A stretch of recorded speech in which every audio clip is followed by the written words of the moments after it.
when I came to know about the fact कि ऐसा कुछ sir is going to arrange in Baithak House and I'll be able to interact with you one-on-one for a session at a breeze which is informal, where I can connect with you directly. I felt nahi, this is the right time, right mauka, right opportunity, and I should be here. So first of all, it's good to be here and thank you for coming. So telling you about my journey, how I reached here. So she said that yes, I had it in mind somewhere in the childhood that I'll be an IAS. But that dream was not very clear. We keep on reading about it in the newspaper. कहीं से I would have read, कहीं पढ़ लिया होगा, तो वो दिमाग में आ गया था कि नहीं ऐसा करना है. लेकिन मुझे ये भी नहीं पता था, I didn't even know कि UPSC जैसे कोई एग्ज़ाम है, कि there's an exam, फिर ये होता है वो होता है. I didn't know anything. उसके बाद 11th-12th में I took science. फिर वही आजकल जो साइंस लेता है वो जेई देता है. फिर जेई दिया मैंने. जेई में मेरा हुआ नहीं. I couldn't qualify. I couldn't even write JEE advance. में थोड़ा केमिकल में इंटरेस्ट था तो वही कॉलेजेस सर्च कर रही थी. फिर पता चला कि LNCT भोपाल में ही है, यहाँ पे केमिकल इंजीनियरिंग मिल सकता है. तो मैंने सोचा इतना दूर जाऊँगी उससे अच्छा चलो भोपाल में ही पढ़ते हैं. और that prove to be a blessing in disguise for me. And when I stayed here for first year में तो ज़्यादा कुछ नहीं सोचा. When I came to the second year and then I started realizing कि ultimately मुझे क्या job करना है, exactly क्या मैं चाहूँगी कि मैं अपनी लाइफ स्पेंड करूँ doing.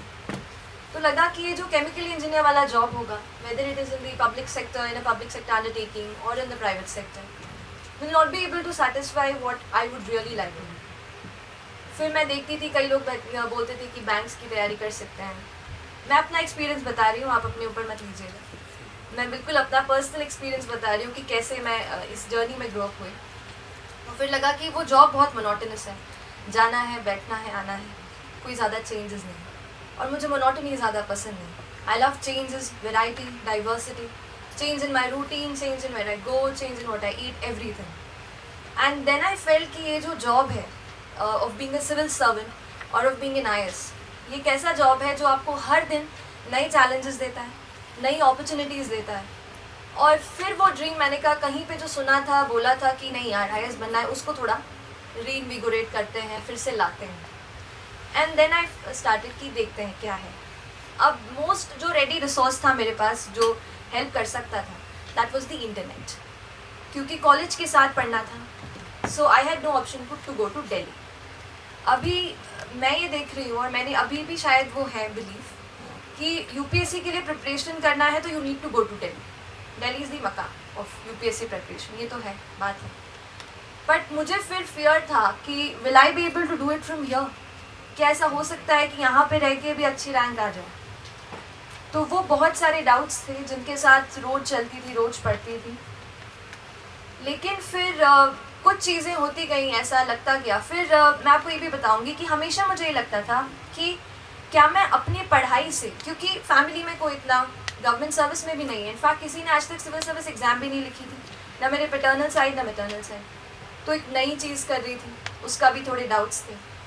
तो लगा कि यार पढ़ाई को लेकर के क्या मैं ऐसे किसी पोजीशन पे पहुंच सकती हूँ जहाँ पे सोसाइटी के लिए, छोटे लोगों के लिए, कुछ भी जो लड़कियाँ हैं उनके लिए, जिनका हम हर रोज़ पेपर में पढ़ते रहते हैं, उनके लिए क्या मैं कुछ कर सकती हूँ. और तब लगा कि ये जो सिविल सर्विस का एग्ज़ाम है, ये एक ऐसा दरवाज़ा है जो मुझे वहाँ ले जाकर खड़ा कर देगा.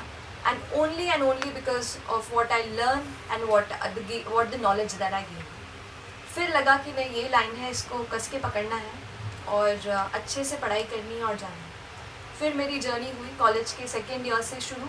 थर्ड ईयर में थोड़ा और इंटेंस, फोर्थ ईयर में पूरा डेडिकेट हो गई. और उसी साल यानी last year I have graduated in chemical engineering from LNCT 2018 and I gave my first attempt. And with God's grace, with the blessings of my parents, मेरे फैमिली मेम्बर्स, कुछ क्लोज फ्रेंड्स जो मेरे साथ रहे, because of them I am sitting in front of you right now. So this has been my journey. अभी I tell you the nits and gritties and थोड़ा detail में हम जाएंगे. But this was the broad overview कि कैसे I found my place here. Now I'll tell you civil service exam का जब आप सोचते हैं, मैं जब शुरू हो रहा था तब मैं इनसे पूछ रही थी and some people have joined us later. So tell me, are you all preparing for civil service? Anybody who's not preparing for civil service? Okay, that's good. All right. So otherwise everybody else is preparing for civil service. Now ये जो exam है आपको बड़ी लगती है क्या, जो कर रहे हैं प्रिपेयर? मुझे डर लगता था जब पढ़ते हैं ना कि 5 लाख बच्चे फॉर्म भर रहे हैं, उसमें से 1.5 लाख बच्चे मेंस लिखते हैं, उसके बाद 2000 बच्चे इंटरव्यू देते हैं और आखिरी में बस 700 बच्चे बनते हैं, उसमें से बस टॉप के बच्चे IAS बनते हैं 100। थोड़ा डरावना लगता है। लेकिन मैंने इस एग्ज़ाम के लिए पढ़ के ये सीखा कि डरिए मत। आप कहीं से भी हो, आप कुछ भी कर रहे हो, आपके पेरेंट प्राइवेट सेक्टर में हो या गवर्नमेंट सेक्टर में हो या कुछ भी करते हो, आप वो कर सकते हैं जो आप चाहते हैं। And the most powerful thing in this universe is a human being with a purpose. आप समझ रहे हैं मेरी बात? We are all human beings, we are all balls of energy. Flash है, कुछ नहीं है, कुछ मटेरियल नहीं है जो लास्ट करेगा 200 साल तक। फ्लैश है पूरा, बॉल्स ऑफ एनर्जी है। आप अपने आप को जैसे ट्रेन करेंगे, अपने ब्रेन को, वो वैसा करेगा। एंड बिलीव मी, अगर आप अपने आप पर बिलीव रखते हैं और कोई भी सपना आपने देखा है तो आप उसको सच कर सकते हो। इसलिए कभी भी डरना नहीं है। बहुत लोग डराते हैं। डरने की बात इसलिए कर रही हूँ क्योंकि हम किसी भी फील्ड में जाते हैं ना, कोई भी हम सपना देखते हैं ना, तो बहुत लोग हमसे कहते हैं कि यार नहीं हो पाएगा, बड़ा है, ये तो किसी ने किया नहीं है, इसमें तो 4 अटैम्प्ट लग जाते हैं। मेरे साथ ऐसा वाक़या हुआ कि मैं फाइनल एग्ज़ाम दे रही थी and a very respected member of my own family, and I went to him, I said भैया ऐसा ऐसा है, I am giving the attempt this year. मैंने कहा अच्छा इस साल ग्रेजुएशन होगा? I said yes. He said okay, you have 4 more attempts, no issues। And I was like पापा आप नहीं बात करूँगी भैया से। तो stay away from such people. क्या होता है ना, अगर आप किसी मिशन पर निकलते हैं अपनी लाइफ में कुछ अचीव करने के लिए, मिशन की बात कर रही हूँ, पहले मिशन बनाने की बात कर लेती हूँ। आपने मिशन बनाया अपनी लाइफ का? क्या आप सब ने मिशन बनाया अपनी लाइफ का? या अभी सोच रहे हैं? सोच भी रहे, कोई दिक्कत नहीं, पर मिशन ज़रूर बनाइएगा। लाइफ में एक गोल होना बेहद ज़रूरी है, और गोल पासिंग गोल है। अभी जैसे मेरा था कि चलो सिविल सर्विस में अच्छी रैंक आनी है, आ गई। अब बदल गया मिशन, अब हो गया कि अब जहाँ मिलेगा, जो काम मिलेगा वो करूँगी। तो मिशन बदलते रहेगा, लाइफ टाइम बदलते रहेगा, पर मिशन होना बेहद ज़्यादा ज़रूरी है। A goal in your life, something that drives you every single day. When you wake up in the morning, something that tells you कि नहीं ये चीज़ है जो मुझे लाइफ में अचीव करनी है। तो वो एक गोल आप अपनी लाइफ में प्लीज़ सेट कीजिए। आपकी लाइफ को एक जब पर्पस मिलेगा ना, एक मीनिंग मिलेगा, that is the ultimate thing. I think हम एग्जिस्ट तो करते हैं, पर हम जीते तभी हैं जब हम एक गोल डिसाइड करते हैं। क्या आप एग्री करते हैं इस बात से? जी, तो ज़रूर आप एक गोल बनाइए अपनी लाइफ में। कुछ भी आप बना सकते हैं। अब ज़रूरी नहीं है कि मैं सिविल सर्विस में गई हूँ तो आप भी सिविल सर्विस में आए हैं तो भी जाएँ, ज़रूरी नहीं। आप जो भी लाइफ में डिसाइड करते हैं, whatever you want to be, please work for it. It can be anything, a career, a goal, कि नहीं आज इस साल इतना ट्रैवल करना है, इतना सीखना है, कुछ भी एक गोल ज़रूर बनाएंगे। तो ये तो वो बात होगी। फिर जब हम एक गोल बना लेते हैं, वी हैव डिसाइडेड, तो उसके पीछे हाथ धो के नहीं, नहा धो के पड़ना। आप समझ रहे हो? देखिए लाइफ मतलब इतना छोटी छोटी चीज़ें मुझे इसके प्रोसेस के थ्रू ही समझ में आई हैं कि लाइफ बहुत छोटी है और उसमें बहुत सारा हमें करना है, तो टाइम बहुत कम है। तो जितना भी टाइम हमारे पास हर दिन 24 घंटे, क्योंकि सबको मिलते हैं, सबको, जो इंसान देश को हेड कर रहे हैं उनको भी उतना ही वक्त मिल रहा है, जो हम हैं जो कुछ नहीं कर रहे थे अभी तक उनको भी उतना ही टाइम मिल रहा है। तो वो वक्त बहुत ज़रूरी है। और जब आप मिशन डिसाइड कर चुके हैं तो जैसा मैंने कहा, नहा धो के अपने गोल के पीछे पड़ जाना है, एक सिंगल माइंडेड फोकस रखना है, क्योंकि लाइफ में और भी चीज़ें ज़रूरी हैं। ऐसा नहीं बस मिशन इम्पॉर्टेंट है, गोल इम्पॉर्टेंट है, और भी चीज़ें हैं। हमारी पर्सनल लाइफ होती है, हमारा एंटरटेनमेंट होता है, वो भी चीज़ें इक्वली इम्पॉर्टेंट है, हमारी हेल्थ है, उन सब के लिए भी समय निकल सके, इसलिए स्क्वीज़ आउट करके अपने गोल की तरफ भी हमें बढ़ना है और हाथ धो के पढ़ना है और बोलना है कि अगर ये टाइम लिमिट मैंने अपने आप के लिए सेट किया है तो मैं इतने में करके रहूँगा या रहूँगी। एक डिटर्मिनेशन आपके अंदर होना चाहिए, और वो डिटर्मिनेशन धीरे धीरे है। पैशन लाइए थोड़ा सा। अब सिविल सर्विस में पैशनेट होना थोड़ा आसान है, क्योंकि द नेचर ऑफ जॉब जो आप करते हैं, जो आप कर पाएंगे, वो ऐसी है कि आप एक अपनी छोटी सी 2x2 सेंटीमीटर की सिग्नेचर से किसी एक गांव की कोई बहुत बूढ़ी औरत है जिनको आज तक पेंशन नहीं मिली है ना, उनकी पेंशन आप लाइफ टाइम सैंक्शन कर सकते हैं आपकी एक छोटी सी सिग्नेचर से। तो ये जो एक मोटिवेशन मिलता है ये इमेंस है। तो हमेशा जब मैं पेपर पढ़ती थी, और सिविल सर्विस के लिए पेपर पढ़ना पड़ता है, we come to that how much newspaper is important for preparing for civil service. Then you keep reading such facts कि आज इतना हुआ। फिर आपको पता है कि Madhya Pradesh is the state जिसमें सबसे ज़्यादा माल न्यूट्रिशन है इन द एंटायर कंट्री। सबसे ज़्यादा ऐसे बच्चे हैं who are malnourished, who are either stunted और वेस्टेड, है ना। The percentage of children is the most in our state. इसके अलावा चाइल्ड लेबर भी बहुत ज़्यादा है, और भी सोशल इवेल्स हैं। तो इनके बारे में जब मैं पढ़ती थी तो लगता था यार क्यों, क्या मैं नहीं ऐसा कुछ कर सकती कि इनके लाइफ में कोई चेंज ला पाऊँ। और मेरे क्लोज इसमें कुछ ऐसी चीज़ें हुई, जैसे मेरे घर पे आंटी काम करती हैं, उनकी एक बेटी है, उसका 16 ईयर्स में she got her married. Now this is something, कोई बहुत यूनिक चीज़ तो नहीं कह रही हूँ, यू माइट हैव हर्ड, कभी आपने सुना होगा कि 16 ईयर्स में मैरिज होगी।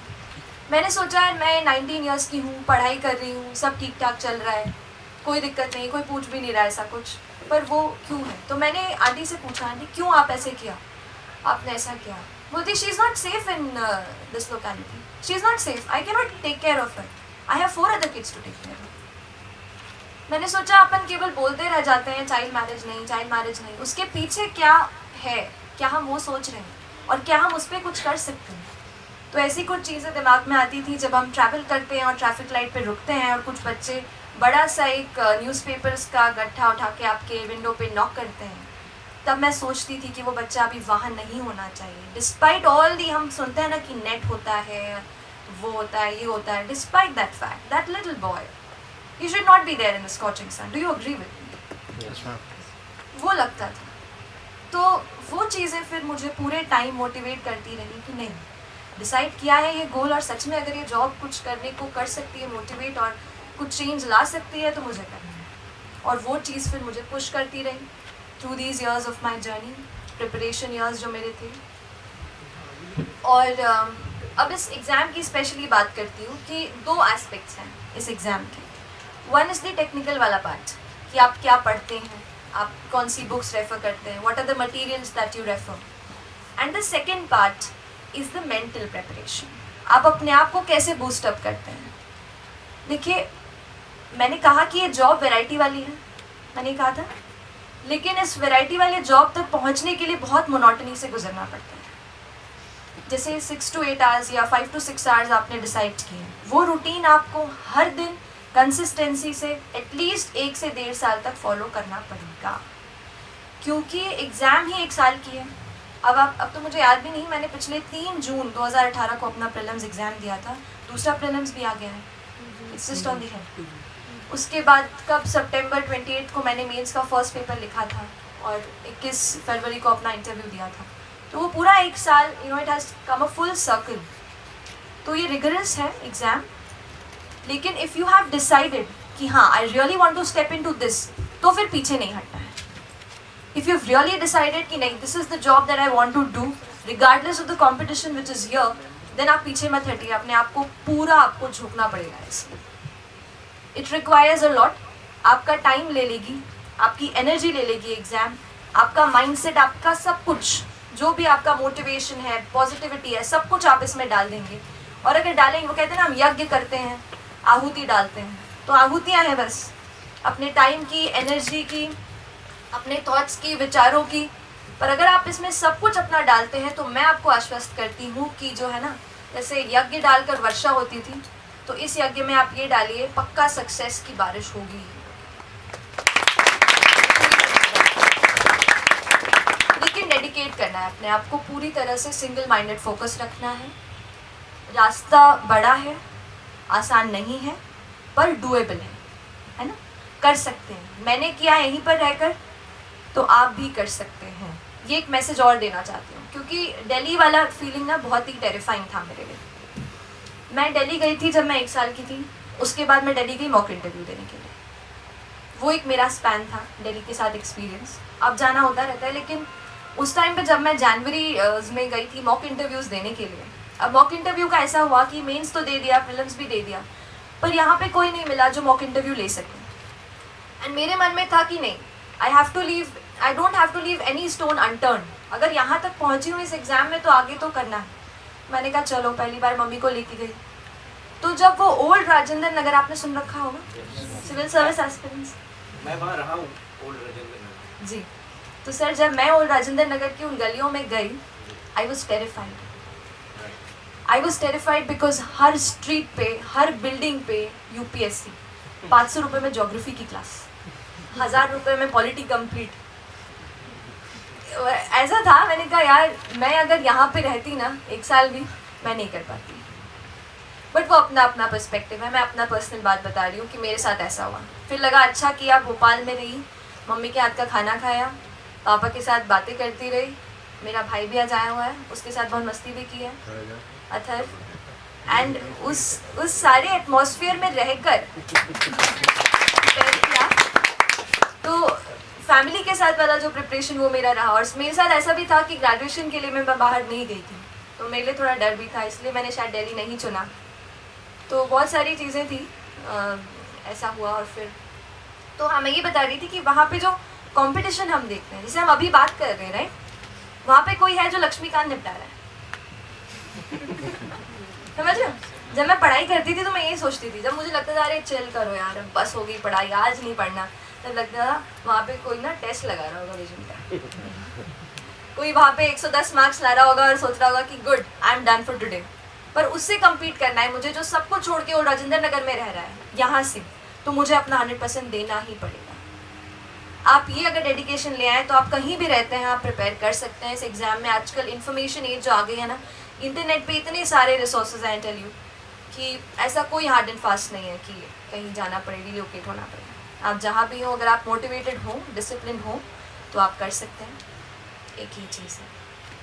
अब थोड़ा डिटेल्स इस एग्ज़ाम की बात करते हैं। इस एग्ज़ाम के प्रेपरेशन को मैं अब आजकल बात करके, देखो हम पढ़ते हैं तब सोचते तो नहीं है कि कोई हमसे पूछेगा कि क्या पढ़ा, तब सोचते हैं बस पढ़ लो, एग्ज़ाम दे दीजिए, अच्छे मार्क्स ले आए, ये हो गया। लेकिन अब when I am recollecting things कि व्हाट आई डिड, कौन सी बुक्स मैंने पढ़ी, किस लेवल से प्रिपरेशन किया, तो कुछ चीज़ें मेरे समझ में आई हैं। 4 फेजेस में, ब्लॉक्स में मैं डिवाइड करूँगी इस प्रिपरेशन को। The first is the newspapers, sources को, right. Newspapers ultimate baseline source है आपके प्रिपरेशन के लिए। अगर आप सिविल सर्विस एग्ज़ाम की प्रिपरेशन करते हैं और नहीं करते हैं तो खैर पढ़िए ही, लेकिन अगर आप सीएसई की प्रिपरेशन कर रहे हैं तो न्यूज़पेपर आपके लिए अल्टीमेट गाइड है, जो आपको सारे व्यू पॉइंट्स बताएगा। एडिटोरियल्स हम पढ़ते हैं, हम उसमें पढ़ेंगे, कभी कोई एडिटोरियल राइटिस्ट होता है, कभी लेफ्टिस्ट होता है, तो जब हम पढ़ते हैं उसको तब हमें समझ में आता है कि नहीं असली में मुद्दा चल क्या रहा है, असली में हमारा व्यू पॉइंट होना क्या चाहिए। और वो चीज़ आपको कोई कोचिंग का मटेरियल और कोई किताब नहीं बता सकती। किताब हर टॉपिक को हमें कवर करना है, और वो हम तभी कर सकते हैं जब हम सिलेबस रखते हैं। अब सिलेबस का इम्पोर्टेंस मुझे एक और चीज़ में कैसे समझ आया कि आपको पता है मैं कॉलेज के साथ प्रिपेयर कर रही थी, तो I was doing chemical engineering in LNCT। तो अब वहाँ पे थोड़ा दिक्कत था, कुछ नोट्स कुछ नहीं था, क्लास में जितना पढ़ लिया फिर बाकी खुद को पढ़ना है। तो लाइब्रेरी से I used to bring books, और जो IGPB का सिलेबस है वो आई यूज्ड टू कीप। फिर 1 से 1.5 महीने पहले पूरा मैं प्लान आउट कर लेती थी कि इतने मेरे 5 × 5 25 चैप्टर्स हैं, 5 सब्जेक्ट होते हैं, हर सब्जेक्ट में 5 यूनिट होता है इंजीनियरिंग में। तो वो मैं डिसाइड कर लेती थी, हर दिन डिसाइड कर लेती कि आज ये 1 चैप्टर 2 चैप्टर निपटाना है।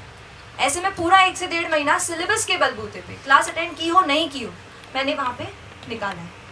और सेकेंड ईयर में जब मैंने ये प्रिपरेशन भी शुरू कर दी थी, उसी ईयर में मेरे RGPV में थ्योरी मार्क्स में सबसे हाई आए, मतलब पूरी यूनिवर्सिटी में आई स्कोर्ड दी हाईएस्ट। तो वो मेरे ख्याल से मैं केवल ये कन्वे कर रही हूँ आपको कि सिलेबस को पकड़ के पढ़ाई करना कितना ज़रूरी है।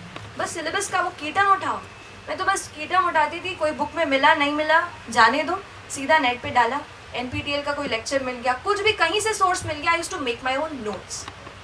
नोट्स वाली जो बात है वो बहुत ज़्यादा ज़रूरी है। तो आप अपने खुद के नोट्स बनाइए, भले ही कितना भी आपको बोरिंग लगे। पर वो नोट्स बनाना अल्टीमेट गाइड है आपका। वो आपको किसी का नोट, किसी का भी वो नहीं दे पाएगा। जो आपकी खुद की लैंग्वेज, खुद के हाथों से बनाई गई जो चीज़ होती है ना, वो सबसे अंडरस्टैंडेबल होती है। मेरे केस में ऐसा था। तो एक ये चीज़ हो गया। देन दूसरी चीज़ जो है ultimate after syllabus is the previous year papers. Previous year papers हमें ये बताते हैं कि ये जो एग्ज़ाम है ये हमसे अल्टीमेटली क्या एक्सपेक्ट कर रही है, what does it want us to know. वो क्या चाहते हैं कि वहाँ पे हम जाएं तो हम सारे रिवर्स के नाम पढ़ के जाएं, या फिर हम नेशनल पार्क्स के नाम पढ़ के जाएं, बायोस्फीयर रिजर्व्स पढ़ के जाएं। ये आपको तभी पता चलेगा when you go through the previous year papers. तो whatever exam you preparing for, whether it for bank, PO, SSC, we prepare for lot of exams, GATE है ना, कोई एमबीए देता है, कुछ भी करते हैं। तो ये दो चीज़ें अपने साथ रखिए। ज़रूरी नहीं है बस कोचिंग ने जो मटेरियल दिया है वही रेफर करना है, अपना खुद का भी एक मटेरियल बेस तैयार करना है। और ये दो चीज़ें आपको हेल्प करेंगी, the syllabus and the previous year papers. तो ये तो दो चीज़ें हो गई। And then the 4 blocks I was talking about, the first was newspaper, the second is the NCERTs। NCERTs 6 to 12 पढ़ सकते हैं आप, से केवल सोशल साइंसेस की, साइंस की पढ़ने की आवश्यकता नहीं है। साइंस का आप 12th स्टैंडर्ड का बस बायोडाइवर्सिटी वाला बायो का चैप्टर पढ़ सकते हो। बाकी इतना कोर साइंस नहीं पूछते हैं। यूपीएससी, एमपीपीएससी में मैंने देखा है कि पूछते हैं। तो आप किस एग्ज़ाम के लिए प्रिपेयर कर रहे हैं उस पर बेस्ड आपका पूरा कस्टमाइज्ड वो होगा बुक लिस्ट। तो यूपीएससी में क्योंकि कोर साइंसेस नहीं पूछा जाता है, प्रीलिम्स में और मेंस में भी नहीं, एप्लीकेबल पूछते हैं, तो आप उसको स्किप कर सकते हैं। केवल सोशल साइंसेस पढ़ सकते हैं 6 to 12 NCERTs। NCERTs बेस होती हैं। एक बार स्टोरीज तो अब जैसे 7th स्टैंडर्ड की पढ़ोगे आप, तो मुझे पहले लगता था कि यार क्या मतलब है ना 7th स्टैंडर्ड की NCERT ज्योग्राफी की पढ़ के कि अर्थ इज़ राउंड। पर जब मैंने इसकी बुक पढ़ी 7th की, जब मैं पढ़ रही थी तब 6th में था, तो 6th की पढ़ी तो मुझे लगा यार ये चीज़ तो I had just forgotten and this is this fact is something just slipped out of my mind. तो बेहद ज़रूरी है कि आप 6th स्टैंडर्ड से शुरू करके 12th स्टैंडर्ड तक जाइए। बहुत सी चीज़ें हैं जो चली जाती है दिमाग से, जो हमें फिर से रिफ़्रेश करना बेहद ज़रूरी है। So please read that NCERTs। जो 3rd ब्लॉक आता है इस प्रेपरेशन का, that is the standard books. हर हमारे सब्जेक्ट के लिए, जैसे पॉलिटी हो गया, उसके लिए भी ऑलरेडी लक्ष्मीकांत एडिशन है ना, वहाँ पे थोड़ा एडवांस जाना है तो DD बासु पढ़ सकते हैं अगर मेंस के लिए पढ़ रहे हैं तो, नहीं तो प्री के लिए लक्ष्मीकांत है। उसके बाद इकोनॉमी है तो मेरी बेस बुक रमेश सिंह थी उसके लिए। फिर ज्योग्राफी है तो GC लियांग, NCERTs, मैप्स, ऐसा था मेरा। ऐसे करके हर इसके लिए हमारा एक बेस बुक होता है।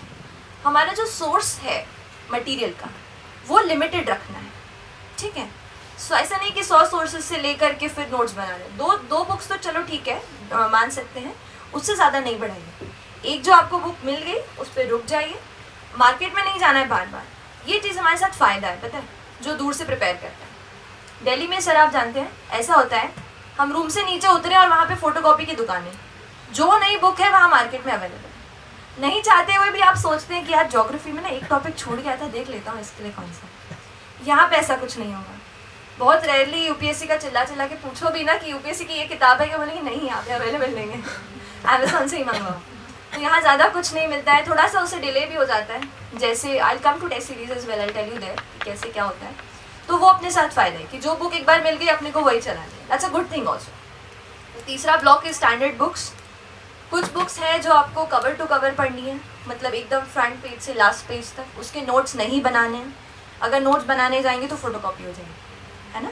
तो वही की वही बुक, जैसे लक्ष्मीकांत है, इसके नोट्स नहीं बनेंगे। लेकिन अगर आप DD बासु पढ़ रहे हैं पॉलिटी के लिए, फंडामेंटल राइट्स और DPSPs के लिए, तो उसके नोट्स बन जाएंगे, है ना, ऐसा। तो decided on a individual basis कि ये क्या इंपॉर्टेंट है, इसके नोट्स बनने चाहिए या नहीं बनने चाहिए। The last block of this preparation and which is the most important block is answer writing and test. Answer writing and test is the ultimate guide, मतलब the ultimate जैसे 3 बार अंडरलाइन है, क्योंकि I'll tell you कि answer writing से बहुत सारी चीज़ें होती हैं। पहला तो हमें समझ में आ जाता है कि जो हमने पढ़ा था वो सच में हमारे दिमाग में है। कई बार हम पढ़ लेते हैं, ठीक है, this we covered this section की पार्लियामेंट के बारे में भी रेड, लोकसभा राज्यसभा डन।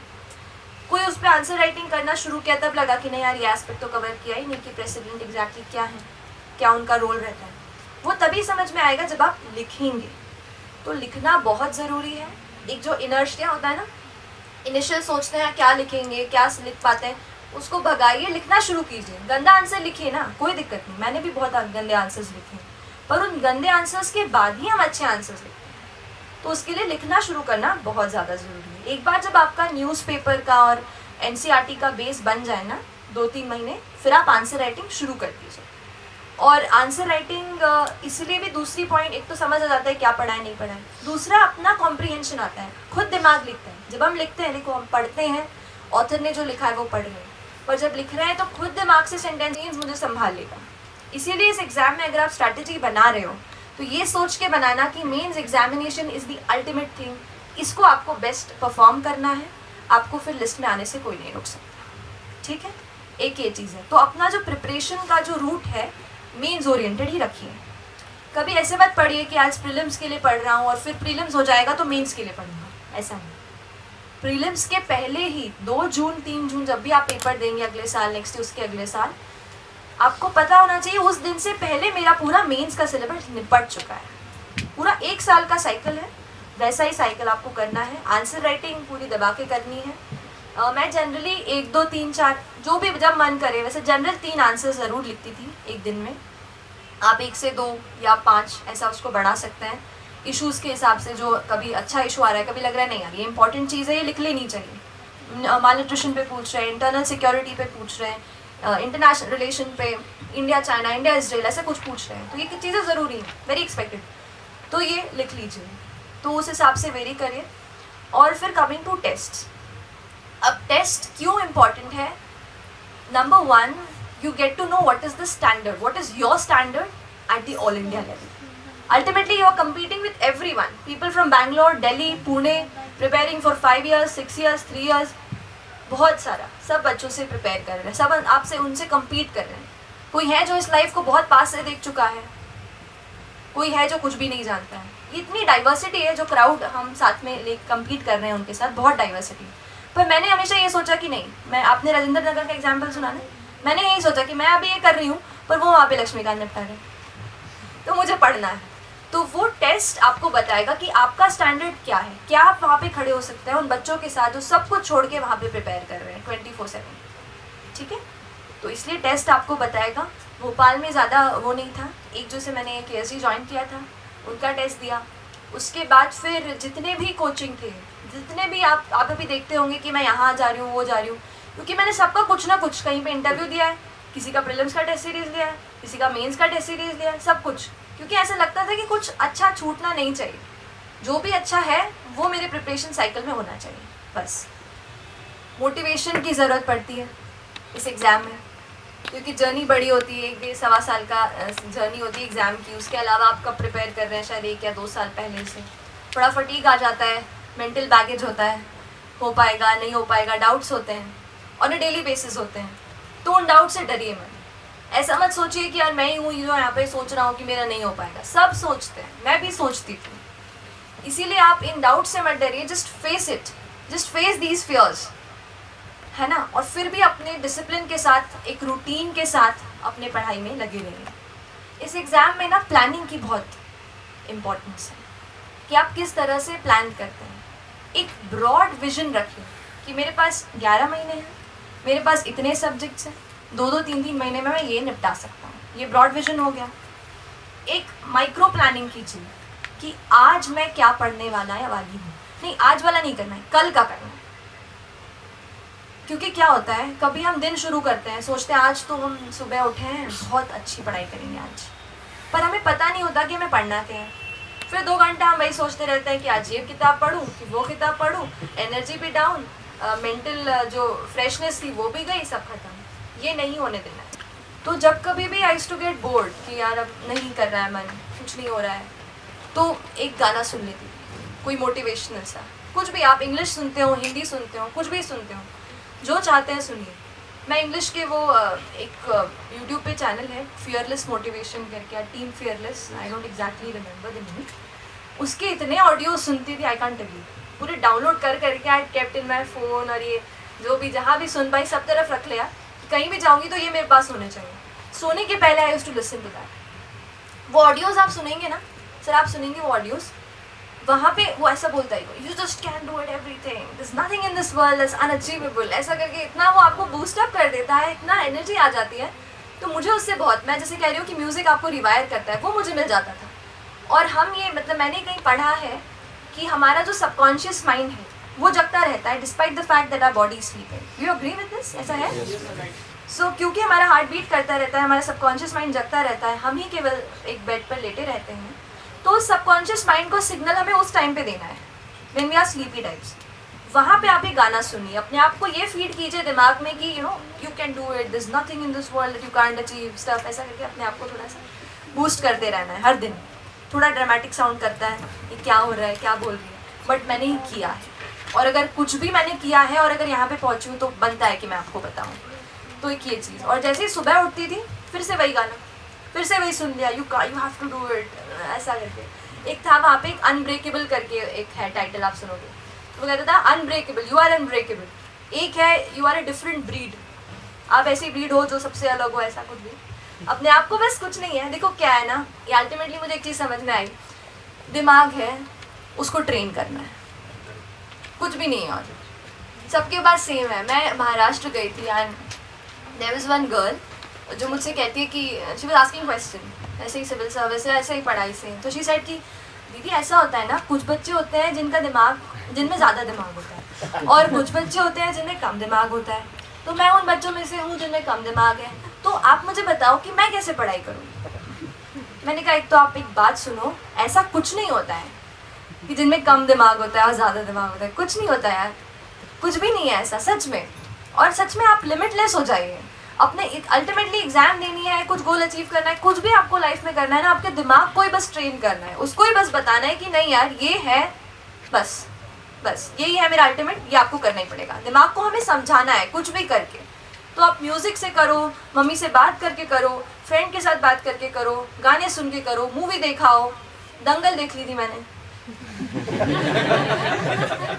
अपने फैमिली के साथ। पापा से कहा पापा ये अच्छी मूवी है और बहुत अच्छे रिव्यूज़ आ रहे हैं, क्या चलो। हम सब पाँचों के पाँचों हम पहुंच गए दंगल देखने। और वहाँ पे उसमें तो दलेर मेहंदी का गाना है, द टाइटल सॉन्ग।